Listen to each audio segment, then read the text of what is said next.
ఈ సినిమా కథంతా 2000, 2003 మధ్య కాలంలో సాగుతోంది. సూర్య ఓ స్టార్ హీరో. ఫ్లాప్ సినిమాకు కూడా భారీ ఓపెనింగ్స్ తెప్పించే అభిమానులు ఉన్నారు. అయితే వరుసగా 9 సినిమాలు డిజాస్టర్ కావడంతో తన కెరీర్లో 100వ మూవీతో ఎలాగైనా భారీ హిట్ కొట్టాలనే కసితో ఉంటాడు. అయితే 100వ సినిమా షూటింగ్ మొదలైన కొన్నాళ్లకే ఆగిపోతుంది. ఇక సినిమా చేయలేనంటూ నిర్మాత చేతులెత్తేస్తాడు.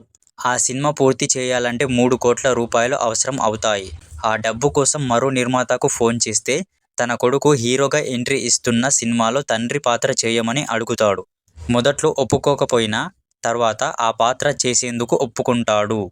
ఈ విషయం నిర్మాతకు చెప్పేలోపే సూర్య అకౌంటులో 3 కోట్లు వచ్చి చేరుతాయి. ఆ డబ్బు ఎవరేశారని ఆరా తీయగా తన వీరాభిమాని సాగర్ అంటే రామ్ పోతినేని గురించి తెలుస్తుంది.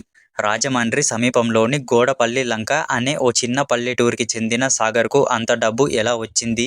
అసలు సాగర్కి హీరో సూర్య అంటే ఎందుకు అంత పిచ్చి? ప్రియురాలు మహాలక్ష్మిని దక్కించుకోవడం కోసం సాగర్ చేసిన ఛాలెంజ్ ఏంటి? ఆ ఛాలెంజ్లో సాగర్ గెలిచాడా? ఓడాడా?